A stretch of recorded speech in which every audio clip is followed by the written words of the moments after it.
as soon as I would speak, where are you from? I'm like, Panama. I'm from here. I'm Panamanian. They're like, No.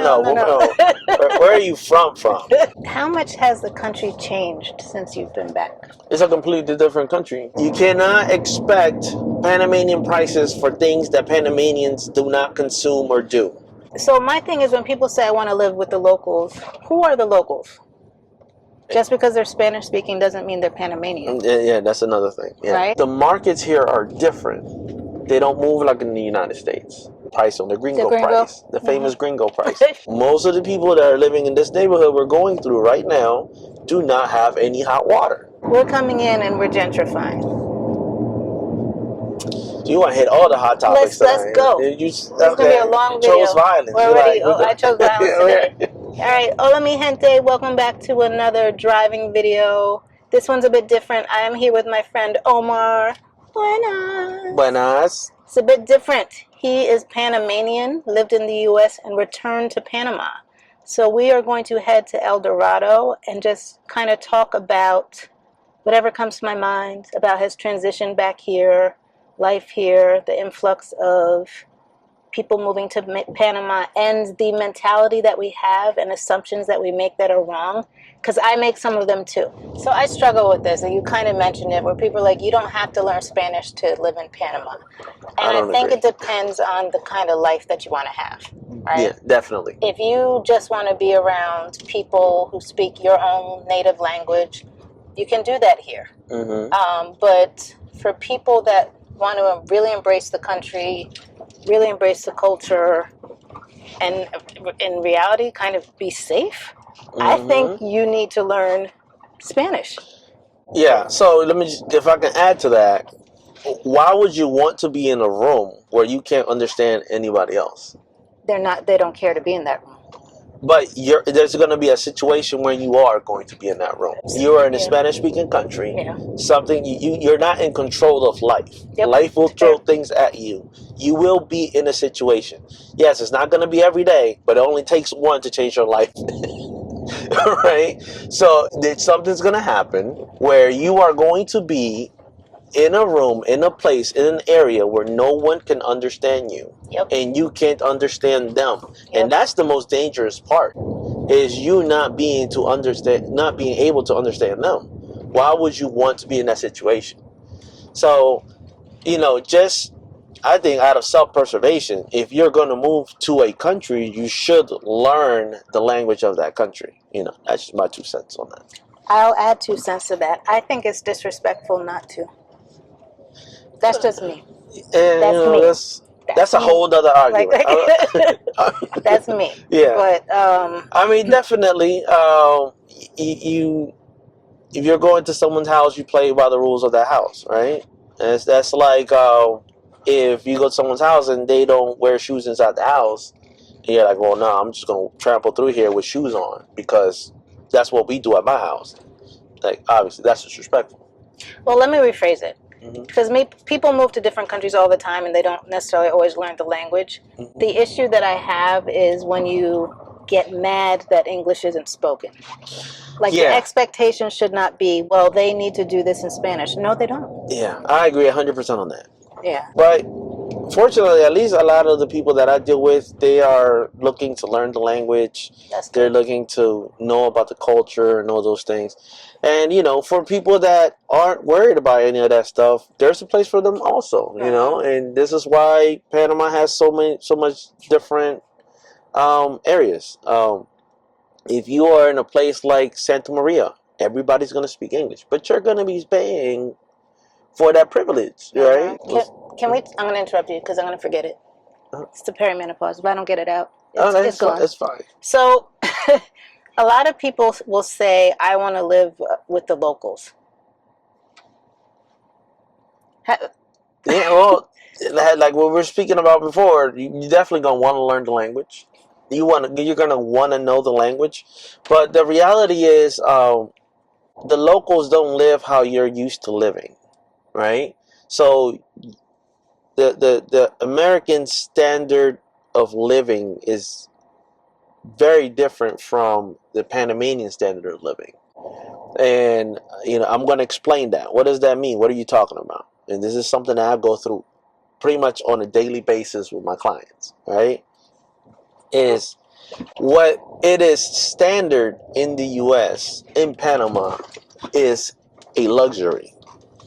What are you talking about? Give me an example. Hot water. No matter how poor you are in the U.S., you have hot water. It is a standard. It's the lowest common denominator everybody has in the U.S. In Panama, that is not true. Most of the people that are living in this neighborhood we're going through right now do not have any hot water. You know, and you'll say, well, and I've heard this, you know, people ask me, but that's nasty. How they clean themselves? You got to disinfect. I'm like, to take a shower, that what's getting you clean is not the hot water. It's the soap. If the water was hot enough to disinfect your skin, it will peel your skin off. It will peel your skin off. So this is what you don't realize. That's a luxury, and not just in Panama. That's around the world. So it's funny you say that. My hot water heater went out, Right. and I was like, all right. But I was like, it's like lukewarm, right? Mm-hmm. And I was like, I can deal with it. But I have a friend that's coming, and I was like, hot, scalding water. And I was like, let me just get it repaired before she comes. And so there was an issue with the sensor. Mm-hmm. And they were like, all right, it works. And I was like, no, can you, let's make it hot. And they looked at me, and they're like, that's really, really hot. And I was like, no, it's just hot. And I was like, oh, there's a difference between what I consider hot and what they, because their eyes opened up. They were like, that's like the max. And I was like, yes. And like, I have a friend who hasn't had hot water in her apartment since she's moved in. Mm-hmm. So, and I would just ask you a question: has your landlord kind of taken it as not being a big deal? No, because she's not from here. Oh, okay. Yeah, no. The manager, they're not from here. So no, she's on it right away. Yeah, that helps. She's like, I'm sorry for the inconvenience. I'm like, it's really not. But I don't take scalding hot showers anyway. But it is something that I think a lot of people coming here are not used to. Yeah. It's that expectation. Yeah, and I don't want to make it seem like there is no hot water in Panama. Hot water. There's hot water. Especially in the apartments and the places that you're going to be renting in. Just realize that you are moving into a privileged class. And that's why there's hot water in those apartments. So I'm glad you said that. Can you discuss that? Because I think when a lot of us come here, like I've seen, how do I say this?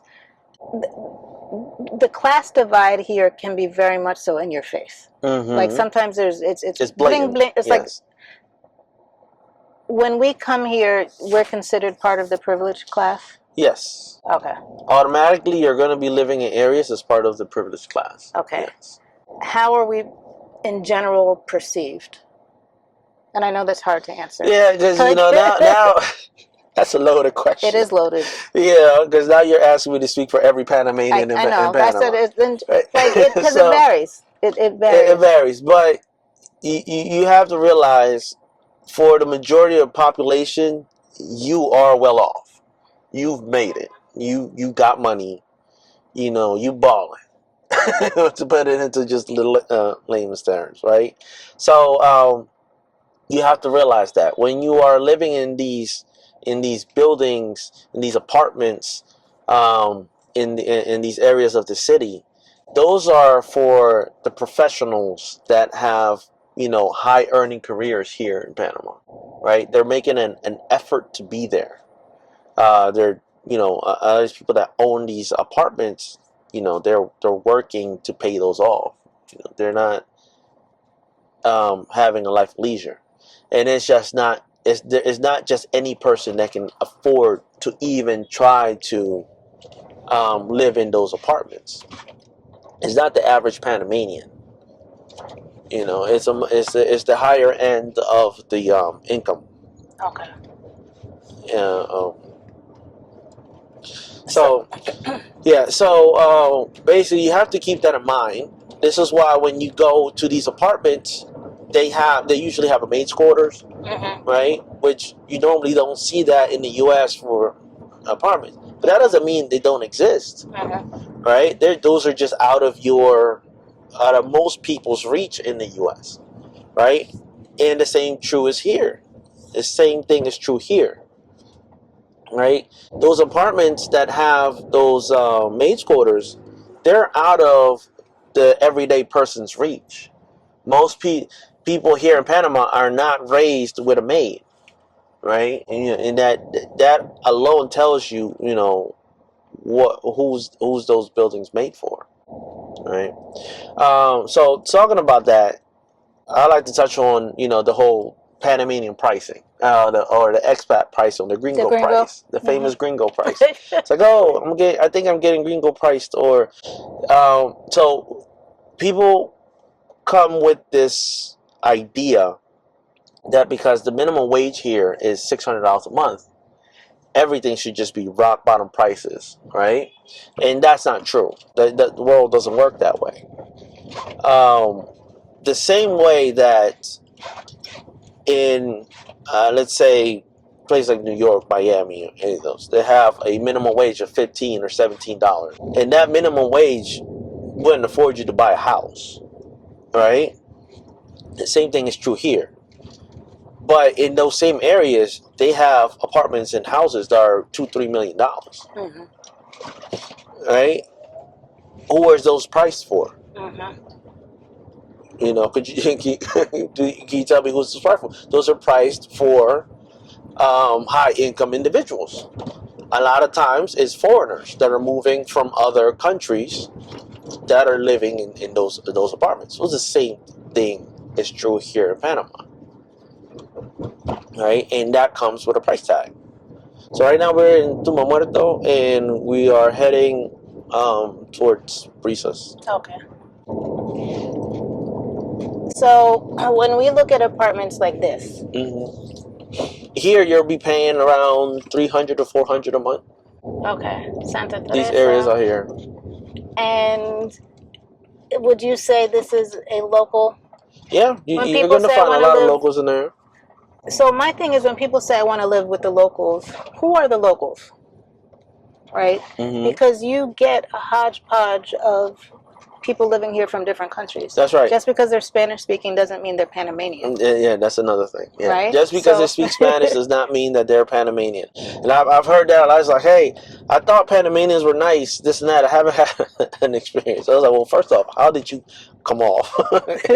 What did you say? And second, how did you know they were Panamanian?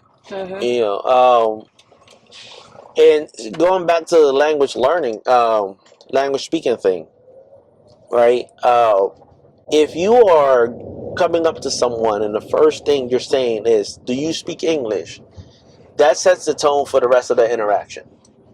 And I think people don't understand that, right? Here, if you are trying to at least speak the language, you're going to have a much better, experience with the local population than if you're just looking for someone that speaks English. Right? And so what I mean by that, right? When you go up to a counter or whatever, and you're not too sure on how to order, or the best way isn't to just be like, you speak English, right? Because now, even if that person does speak some English, they're going to tell you no. Again, like, I don't get paid enough for this. I'm not gonna. No, I don't.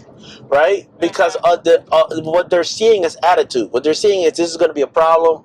I don't want to deal with it. Right? So, but if you come off and you know your little names, buenos dias, hola, mi español poquito, whatever little words you understand, Yo or hablo Spanglish. One of the things that I've told folks, like, say, estoy aprendiendo español. Learn that phrase, estoy aprendiendo español. Glenn says that. Glenn taught him. And that will change your experience right away, drastically. Why? Because now the person will say, most of the times, I'm learning English. Yep. I know a little English, you little Spanish, and we make it happen. Yeah, that's it. Yep. And there you go. Now everybody's smiling. The ice is broken. And there's no tension, right? But if you're coming off, you know, you gotta remember, Americans around the world, and I'm saying Americans for lack of a better term, because I know they're gonna come for you in the comments. Oh, we're Americans too. I know. I've heard the argument. We had it before.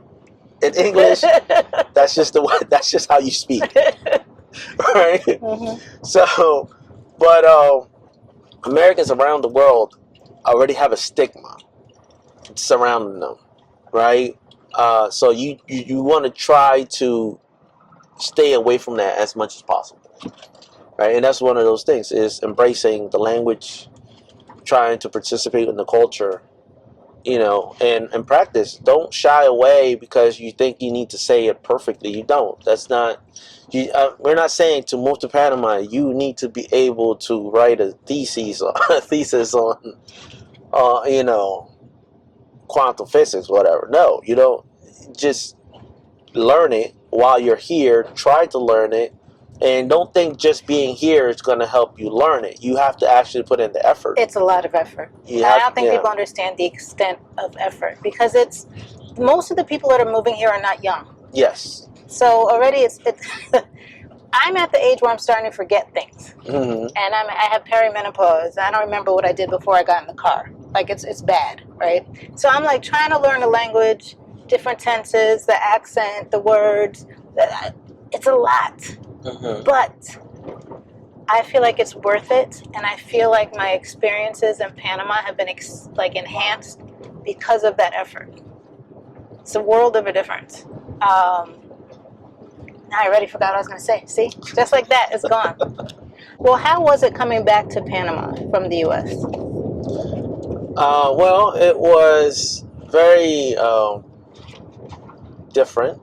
Being Panamanian, I thought I was just going to be able to jump right into the culture and pick up the language. Oh, also, I believed I spoke the language. You know? So, you know, that was one of my first hurdles that I ran into. I really thought that because in the States, I spoke a little bit of Spanish that I did with the people that that were over there, my grandmother, and all those things,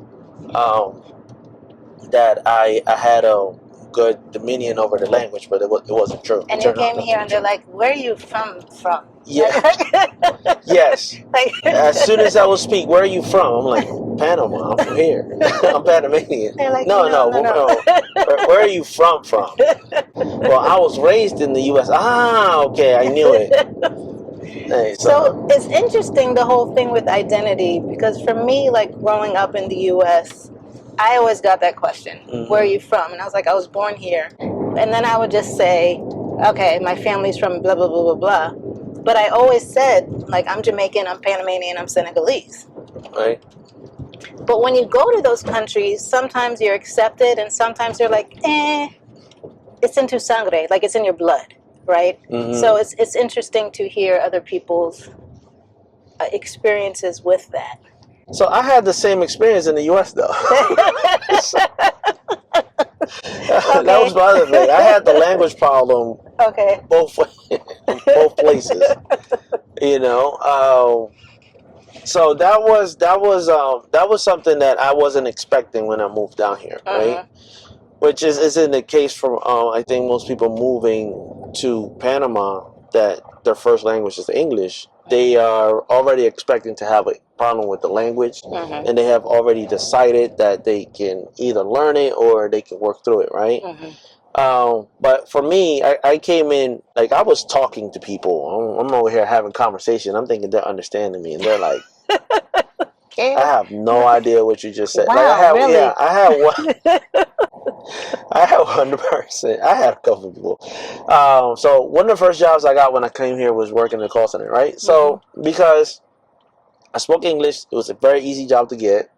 I like, my interviews were like 3 minutes. I just introduced myself. They're like, "Oh, you're hired." Right?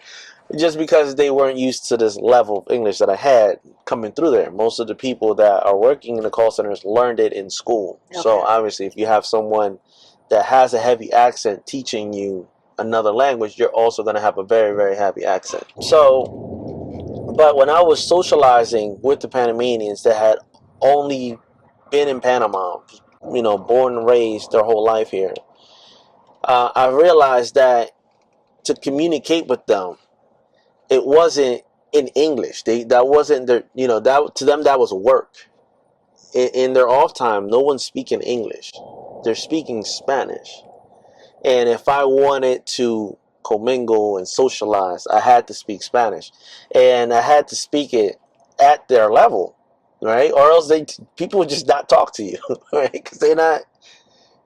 They can talk to you in English, but they don't want to work. So it's funny because someone the other day left a comment, how many of my friends here are Panamanian? Mm-hmm. And I was like, to be honest, not many. I was like, I have like some Panamanian, some Colombian, Venezuelans, and I was like, some of them barely speak English. But if you really want to bond, you have to speak Spanish. You have to speak Spanish. So that's the reality of it. Yeah. That's why when I started hearing some people talking about you don't need Spanish to live in Panama, I'm like, all right. So that was not my experience. And this is why I dedicated myself to learn the language. So, and I know that's going to be very confusing to some, because it's like, well, if you were born in Panama, how did you not know the language, right? And the thing is, I left when I was in the 3rd grade. Just think of how well did you dominate the language in the 3rd grade, right? Right. So I left with that level, and came back a 25-year-old speaking like an 8-year-old. Right? That's still higher than the Spanish I speak now. But but and then on top of that, I was born here. I'm Panamanian, so everybody's like, oh, you just acting. You speak Spanish. It's like, no, I mean, yeah, I speak it, but you don't understand me. I don't get it. So is it slang? Is it the accent? It's a little bit everything. So here's the reality of it, right? Each language has its own structure, right, or syntax, right? So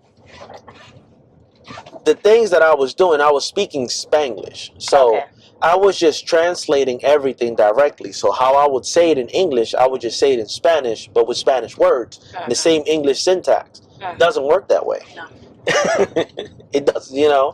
So that will get you by in the U.S. because most of the people that speak Spanish in the U.S. are also speaking Spanglish. They can, decipher what you're trying to say. And, it's just you just understand it, right? But for a Spanish speaker that's all they speak is Spanish, you're going to confuse them, And here, this one guy told me, he was like, I understand the words you're saying, I just don't understand what you're saying. Okay. Right? And I had another person once we became friends, and we had a bit of more trust between each other. He was like, man, when I first met you, I thought you was slow. Oh, wow. Right? And I'm like, what do you mean by that? He was like, no, because you have a good accent in Spanish, so when you speak, you don't, unless you already know, you don't know you wasn't raised here, because you're pronouncing it like a Panamanian. Okay. That was raised here. That's their first language, right?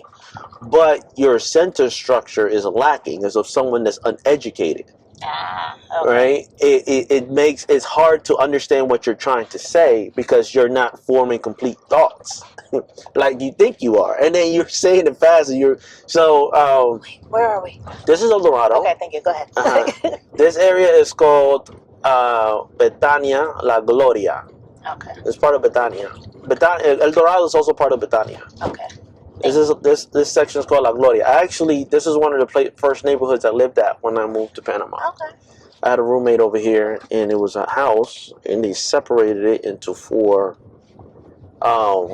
different little apartments. Okay. Back then I used to pay $100 a month. Wow. Yeah, you don't get that anymore. And when was that? This was 2013. Okay. So it's been 13 years. 13 years. Since I've been here, yo. Has your Spanish gotten better? Significantly. Are you Panamanian now? I am Panamanian. So now it takes them a while, at least a few conversations from to say, where are you from? It's not right away anymore. Not right away anymore. So I had a person tell me this, literally. We was in group chat, and he was like, where are you from? Because we were discussing politics, Panamanian politics. Like, where are you from? Because you're not even from here. You have a forced Panamanian accent. Wow. I was insulted. Wow. That was the worst insult I had in my life. A forced Panamanian accent. A forced Panamanian accent.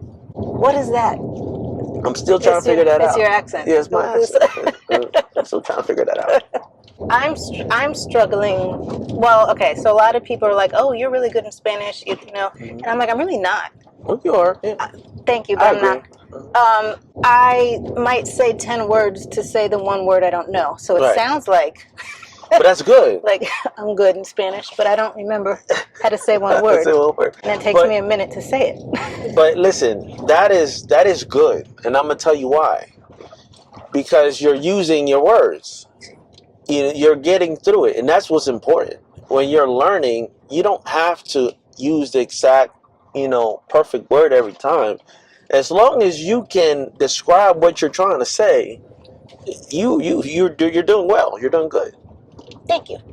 I know I've seen in the comments when we say TIP, this is Panama, a lot of Panamanians get upset. Mm-hmm. And a lot of Panamanians are saying you shouldn't compare the U.S. to Panama. Which is true. So this is where I'm gonna like this conversation. I'm gonna say, when you've only had one experience and you move somewhere else, I think it's human nature to compare. It is. That's what we do. Yeah. So it's not a bashing. I think it's coming off as a bashing. Right. But it's just our comparison. Like, okay, this is different. This is my experience. But it comes off differently, especially with YouTubers, including myself. Have you seen a lot of that? Like the comparison? You were saying we shouldn't compare.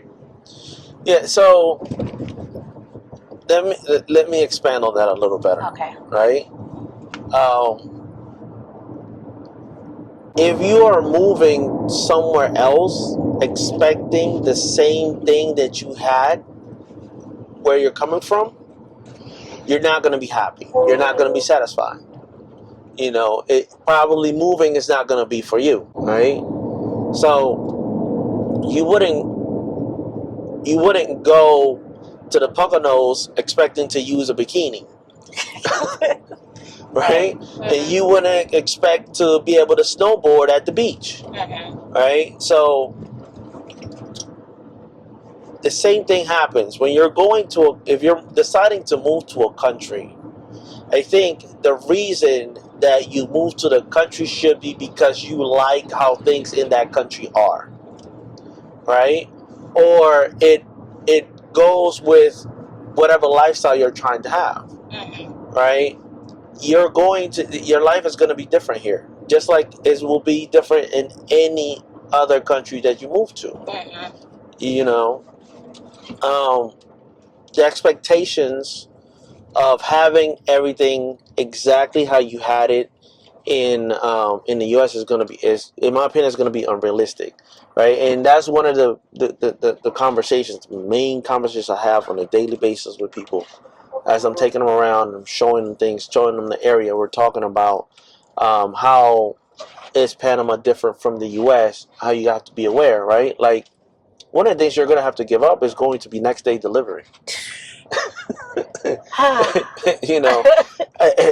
It's going to be a while, if ever, that we have next day delivery, right? And that's very superficial. I know some people will be like, "Oh, well, that's nothing." Yeah, but that's not the only thing, right? And then, exactly until the day that you like, "Oh, I could have had this," and it becomes a problem. So, and that builds on, and then also.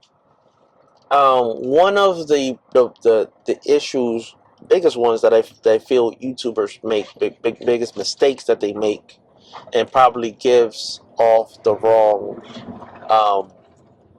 idea for their viewers a lot of times, is that they talk about Panama as if it's just one unanimous continuous thing, right? So they're talking in Panama City. They live in Panama City, and they're talking about Panama City. They'll say Panama. They'll say Panama. They live in Coronado, and they'll say Panama. They live in Boquete, they say Panama. They're in Azuero, they say Panama. They're in Colón, they say Panama. That's like you live in California and you're saying the U.S. The U.S. Like, right. In the U.S., so that's why you're going to get people saying, no, that is not like that. So, you have someone says like, oh, we moved to Panama and we only pay $400 a month. But they are giving absolutely no context to what that price means. So that creates a false expectation to someone when they're viewing only pictures or videos of the city. And they're thinking they're going to be able to get that in Panama City.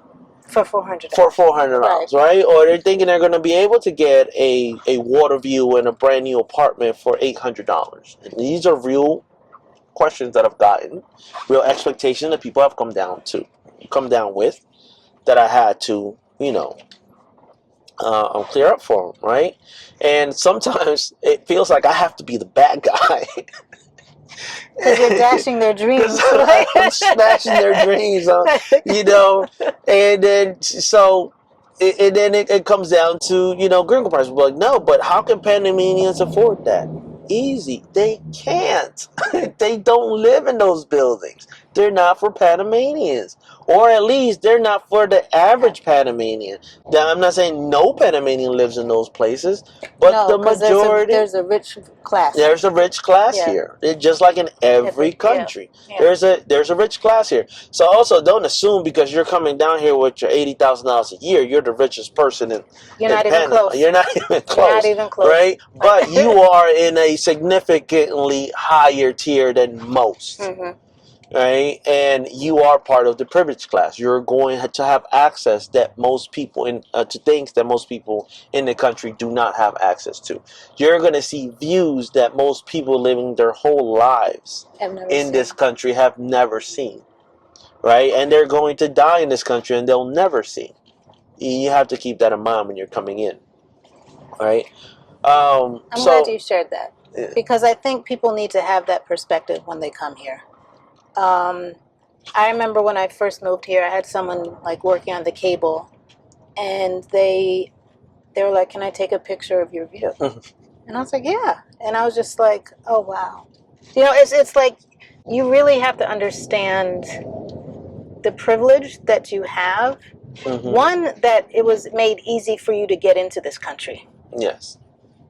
Because there are other people here who do not have it as easy as we have had. Yeah, other foreigners, years to get residency. Mm-hmm. Okay, and I had mine before I even moved here.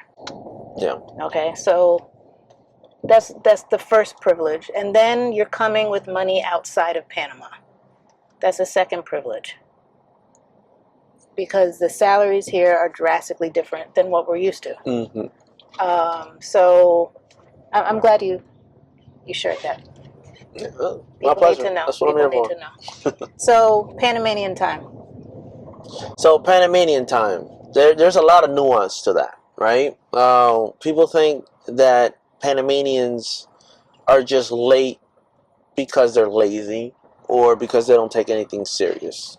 But I think a lot of things is they don't realize the type of life that people are living here. It is a very difficult and hard one, right? So look at this traffic right now. It's 11 o'clock. It's 10:48. 10:48. Yeah. And look at this. So I was here before this metro line existed. Right now we're about to pass Villa Lucre, right?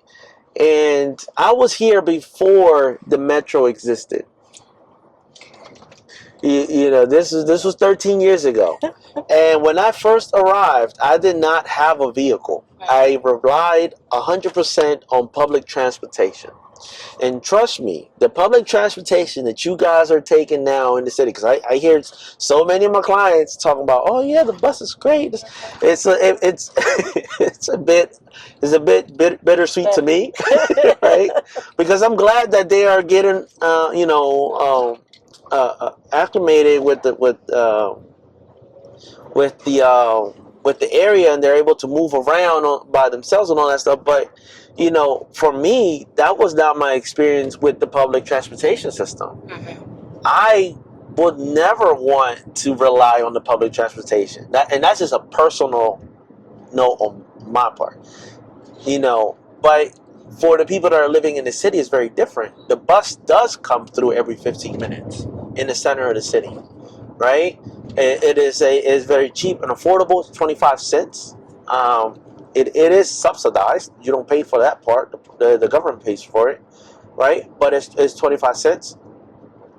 And it's interconnected, a lot more connected than the train is. So the train, as you can see, is one of the things I have to say all the time. The train is more of a commuter train. This is more for Panamanians going back and forth from work. So you wouldn't believe that for the people that live in areas like La 24, have you been out there yet? La 24 de Diciembre. I lived out that area when I first moved out here. My brother had an apartment out that way. And to get into the city, taking the bus took 3 hours. 3 hours.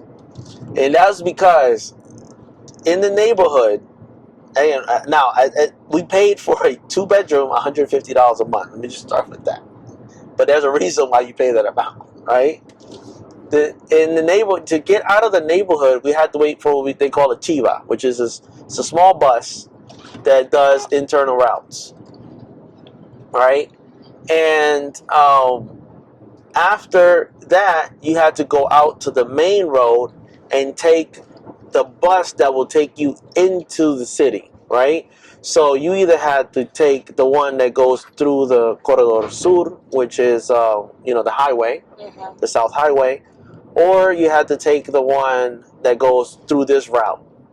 If you took this route, you were going to take at least 3 hours to get into the city, because while the bus goes through every stop and is stuck in traffic and all that stuff, it will take you forever. Now they got the line 2 and the line 1 that takes you into the city for the metro, so it takes you like 30 minutes, probably a little bit less, depending on how much demand is going on. Now I never got to live that. By the time all that was done, I had bought a car, and I was driving everywhere. So when we're talking about transportation, a lot of times I'm a little biased, and I do I do start with that first. Like, I'm a little biased on this one, but I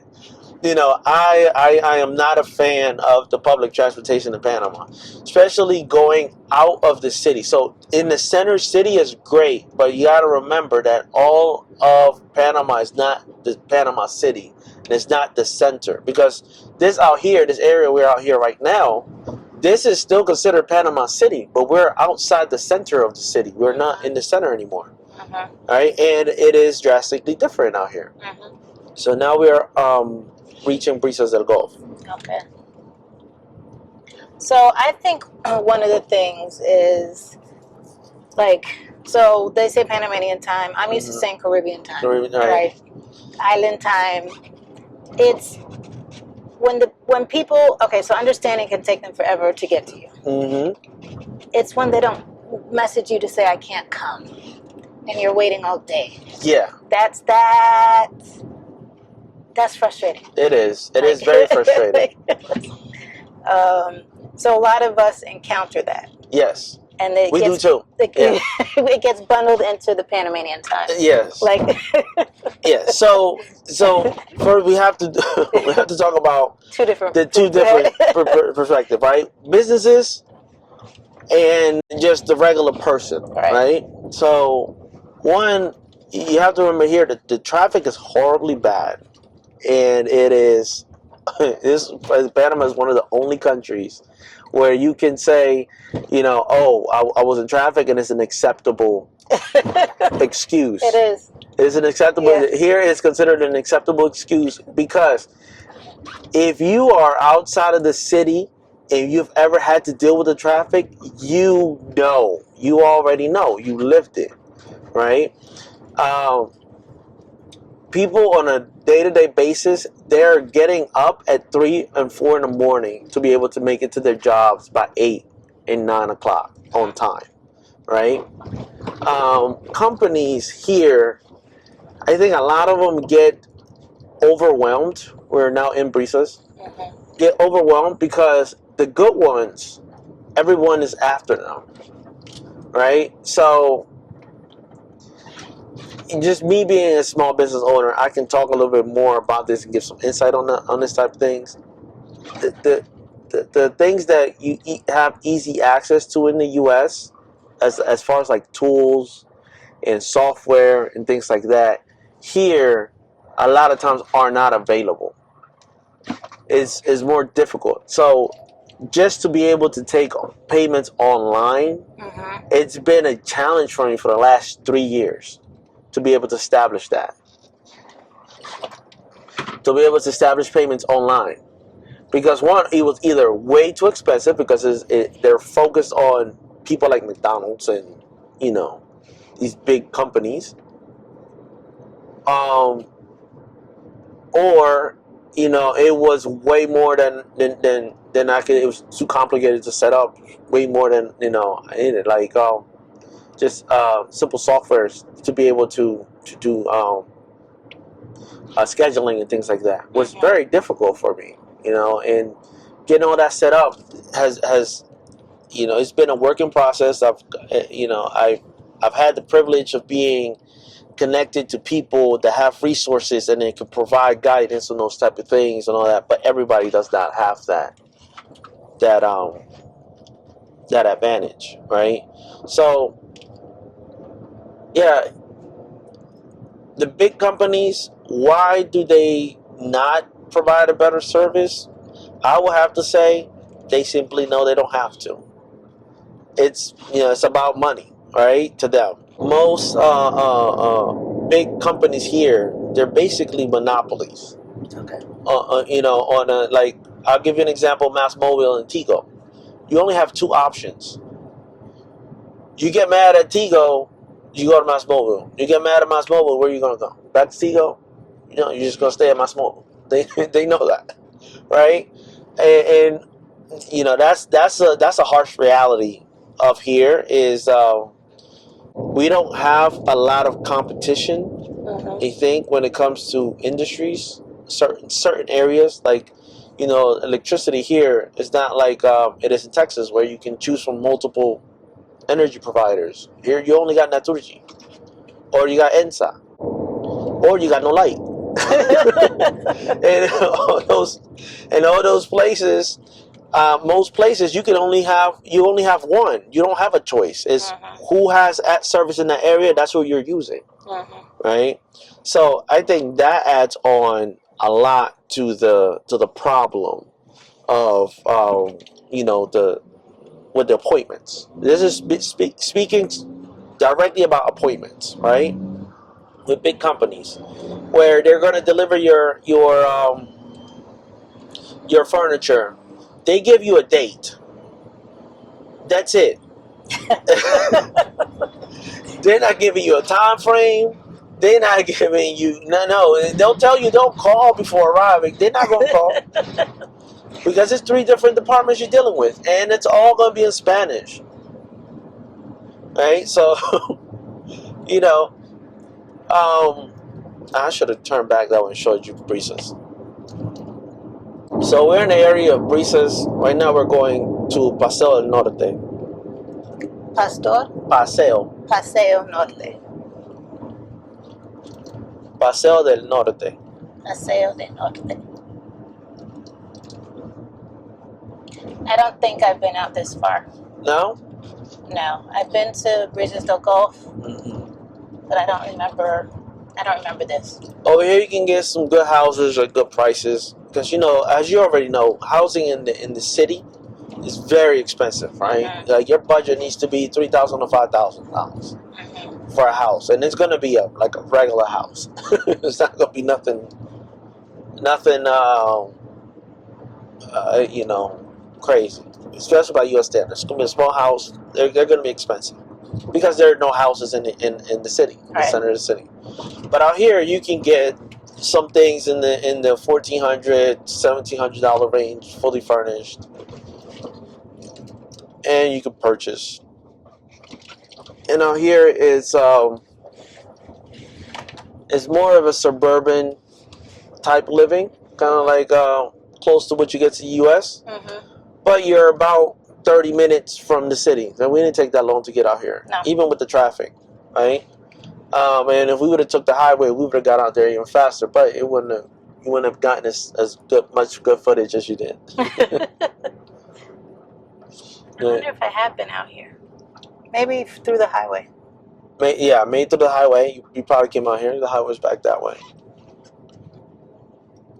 Yeah, but this is one of the areas I come out here and when people are exploring, they're telling me that they want houses. Mm-hmm. This is where I come out and take them usually. I recommend visiting this area and learning more about it because it might fit what they're looking for if they're looking at houses, right? Because it's very limited when you want houses. Like, you have Clayton, you have Albrook, Panama Pacifico, and then Brisas for the standard of living you're looking for. Right. Now, I would say one thing that's different is a lot of the houses here are right next to each other. Mm-hmm. You, in certain neighborhoods, you may not get as much space as what you think you would get. Yes. Like you're accustomed to in the U.S., and that's where the comparison comes in. There's a comparison coming in, and that's a good point you just said there, because this is another thing that I'm consistently repeating over. Moving to Panama, you're going to downsize. No matter how big the place you're getting, you're going to be downsizing, especially if you're from Texas.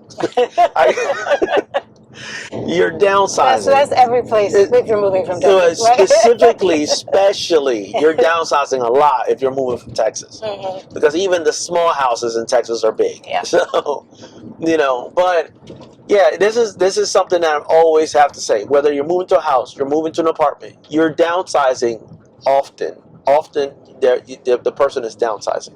And most people kind of already figured that out and they're okay with that, but they don't realize how much they're going to be downsizing to, right? So yeah, you got to remember, big backyard, big front yards is an American thing. It's a U.S. thing. Most of the world does not have that. And Panama's no exception. Panama, most of the houses, especially if they are in planned communities like this, they're going to be right next to each other, or they're going to be like townhomes, type houses, and they're going to have a small front yard and a small backyard, if they have a front yard at all, because most don't even have a front yard. That's usually reserved for parking. But these out here are great because they have, security. All of them are gated. They go through the different the area, the security guard, rides through and checks, make sure everything's okay. They got a lot of them have like electric fencing on the top, and so one of the questions I get a lot about the electric fencing, right, is if it's safe, why do they have it? It's like, well, it's a deterrent. That's what keeps it safe. Nobody wants to be shocked, so you don't even think about jumping that far. So that's why it's there, and this is why this all dictates the pricing that you're going to be paying. So sorry, can you repeat the average prices again out here? Out here, you can expect to be in the $1,500 to $2,000, right? Depending whether it's furnished or unfurnished, depending on the actual neighborhood that you're going to be in. Some of them are newer, some of them are older. The older ones you're going to get better pricing on. The newer ones, the prices are going to be higher. It's going to depend whether it is furnished or unfurnished. And also, you got to remember, all of these, they were bought specifically for people to live in. So there's a lot of times there is no availability. Like someone, usually something happened and they're putting up to rent, and those are the ones that come up for renting. Or you might have had an investor or two that bought one or two to rent them out. But this is where you're going to find like a lot of Panamanian families. For the people that want to live among Panamanians. Out here, it's going to be more Spanish than anything. You know, so that's the other thing. It's not as a big expat community out here as there are in other areas. Do you know average purchasing prices out here, by any chance?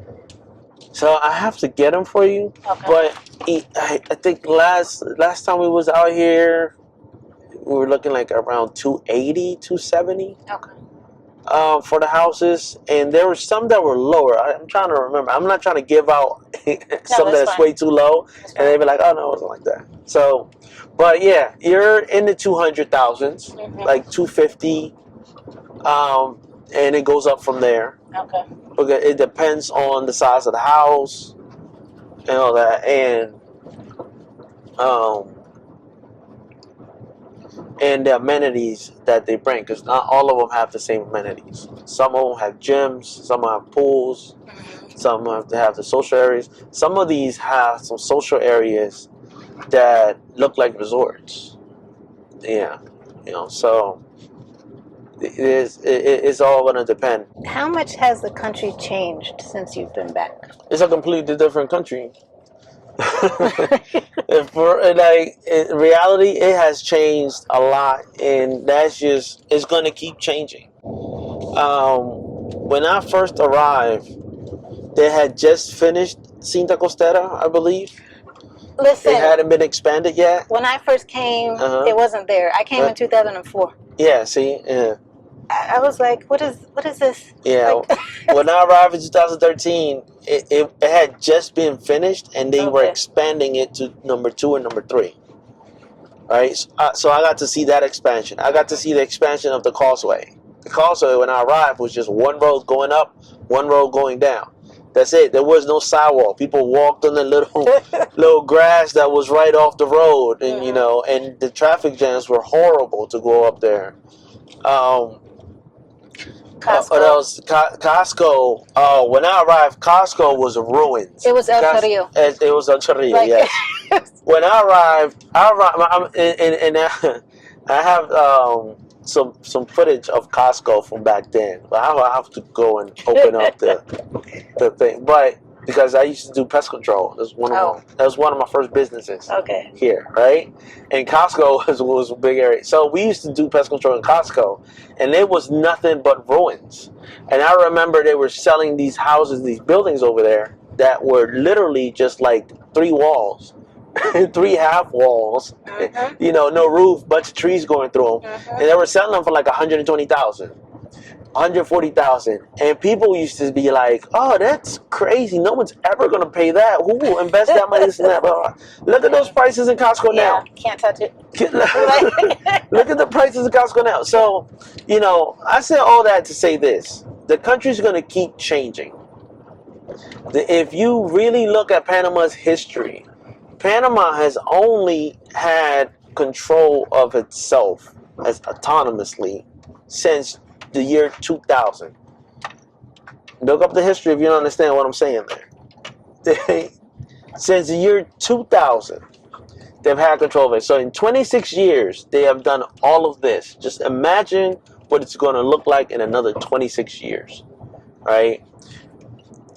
Everything's going to keep going up. It's going to keep building. Investors keep coming. People keep moving here. Because just geographically, Panama has an advantage over many areas, many other countries, right? Most Panamanians don't want to leave Panama. Most Panamanians live here. If people that are looking to invest in Panama and move to Panama, you got to understand that those are 2 different things. Either you're moving here to invest, or either you're investing here or you're moving here to live, right? The markets here are different. They don't move like in the United States. You purchase, you need to be sure why you're purchasing. If you're just retiring here, the reality is you're not going to have any advantages in purchasing. You're better off renting. And if you are just one of those people that's like, I have to own where I live, take your time before you purchase, right? It's true. Prices are only going to go up. It's true. Those prices are never going to come back. But if you buy and you need to get out quick, you are going to be stuck. You're stuck. Because Panama is a long-term investment. Here, what gives, the play here is rentals. That's what moves a lot through here is rentals. Most people that are coming through here, they're renting, whether it's for a year or two, or, because you have the original expat term, people that are here just temporarily working. And, and then they're moving on to another place or going back to their own country, right? So original expat term. Immigrant. Continue. Yeah. Yeah, it was just one of those terms that have been a bit appropriated, but yeah, originally an expat that was coming in, they knew that they were going to be here for a short amount of time. Whether that was a year, 3 years, or 5 years, whatever time they were going to be here, it's going to be short, and they're here to do a specific task. Usually, you're coming in through a company, or that's brought them here. They need to, set up a group, whatever it is that they need to do, right? But now it's people retiring outside of the country are referred to as expats. Certain times people. Change. But we'll skip that. So but times change, terms get updated, right? I just look at it that way. Yeah. So look, 289 over here. Okay. So one of the things that I see a lot of is that we're gentrifying. We're coming in and we're gentrifying. You want to hit all the hot topics Let's go. It's going to be a long video. Chose violence. I chose violence today. Look, you're going to have to separate this into 2 parts. I think probably like 5. you keep bringing up these type of topics, right? So no, because it's interesting because, like, we'll say we get the Gringo price, or we're coming in, we're gentrifying, and there's a balance because people are charging a certain amount, but we're also paying for it. There's So here's the thing. I'm going to address each one as I go because all these are intertwined, right? Okay. So one, coming in, you got to understand that Panama, like anywhere else in the world, you get what you pay for. Okay? You cannot expect Panamanian prices for things that Panamanians do not consume or do. Right? I think that's self-explanatory. I don't have to elaborate more on that, right? So, are there some people that will raise the price just because you are not from here and they know you can pay more? Yes, that is true. But also, they will provide services and things that they normally would not provide a Panamanian. Okay. Right? So you have to also take that into consideration. Definitely, always do your research, compare prices, ask for different quotes. Right? If you're not sure, one of the things that I always say to the people that are going to the market, and you see a market and there's no prices on there. Okay, if it's multiple vendors, ask multiple vendors. Someone's going to give you the right price because they want to make the sale, right? So if you see that 5 people are selling tomatoes, don't buy the first one that gives you the price. Go and ask, all right, what's the price of tomatoes here? All right, thanks. Go to the next one. What's the price of tomatoes? He already seen you ask the other guy, right? So do that, and you'll probably find that the first person gave you the right price because he's going to tell you the same thing. Right? Or you go, if you're not satisfied with that price, go to the next person. Someone's going to give you the price because they want to make the sale. Or someone is going to give you a better price. Because here's another thing. Just because someone charged you less doesn't mean that the original price wasn't the right price. They probably just desperate and want to make the sale, and they don't want to go home on nothing, right? So, but don't take advantage of that. but exactly, don't take advantage and of that was the next thing I was going to follow that with is do not negotiate yourself into a price that's so low that the person doesn't even really want to deal with you. Yeah. You know, like be fair. Again, the price you're paying is going to dictate your experience. This is why some people will say Panama's great, and others will say, "Oh no, it sucked." A lot of it had to do with you. I'm just sorry to tell you, right?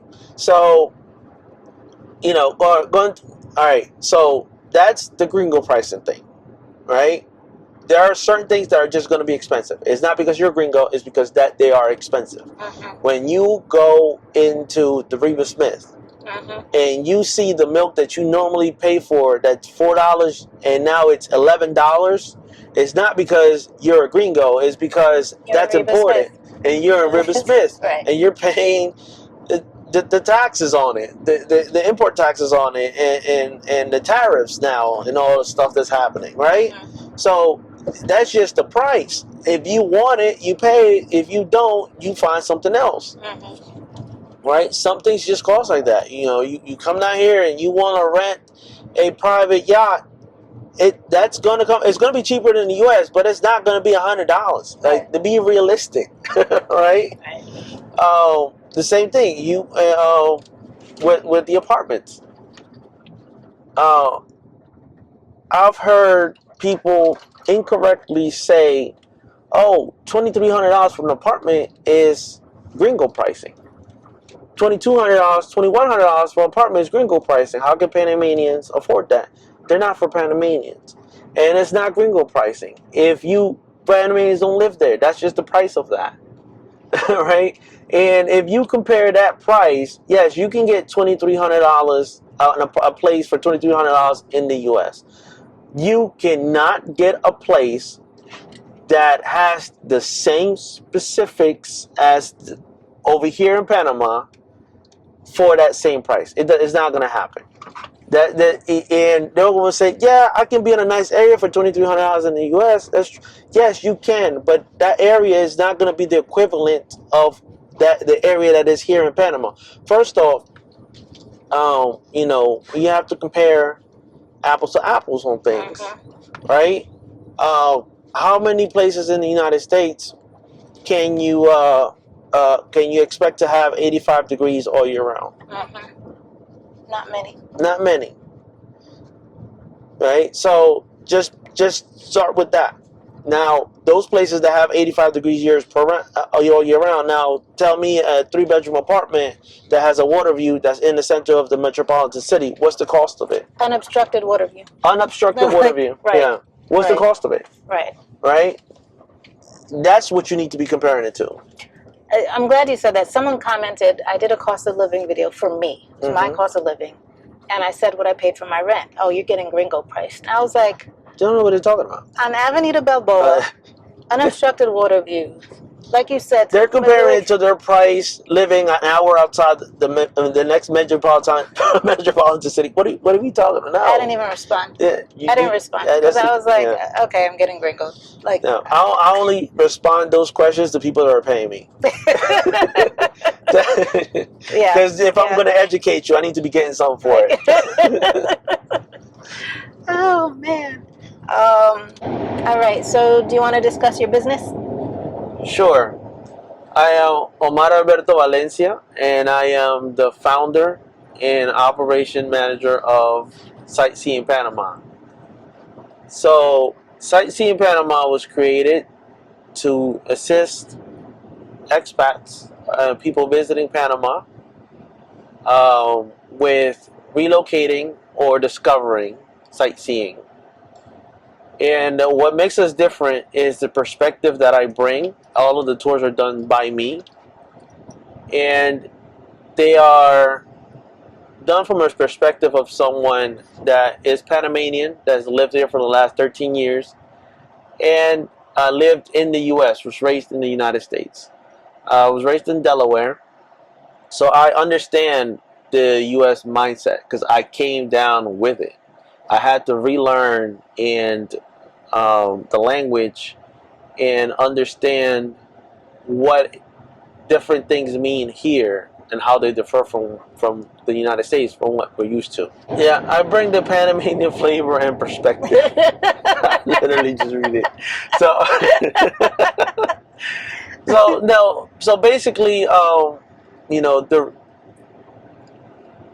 what I bring that I feel others just can't replicate or aren't able to do is the fact that I didn't just move from the U.S. I started here. So I had an idea of how Panama was, what to expect. I had a basis of the language, so it was easier for me to connect with the local culture because it is my own, even though I hadn't been a part of it for so many years. Right? And it wasn't as easy as I thought it was going to be, you know, but for the majority of my time here in Panama, I was not around expats. I was around Panamanians. I was doing Panamanian things. I was having a Panamanian life, you know, and that has shown me a perspective that is unique in the sense that I understand what people are looking for when they move down here, but I also know the realities of what is available here once you do get here, right? And I help people see that. You do. Thank you. Yeah. I'll put his information, contact information in the description below. Y gracias. A ti. Ciao. All right. Hola, mi gente. Welcome back to another. What are we doing today? Take two. All right. What are we doing? This will be in the bloopers. Okay. All right. I want to give a special shout out to the channel members for your continued support. It means more than you know. Gracias. I also want to give a shout out to those who have donated via Buy Me a Coffee, aka a Mojito, along with everyone who has given super thanks, super chats, commented, shared, liked, and given video hypes. If you enjoy this type of content, watch this one up next. And remember, the world is yours. You just have to find your place in it.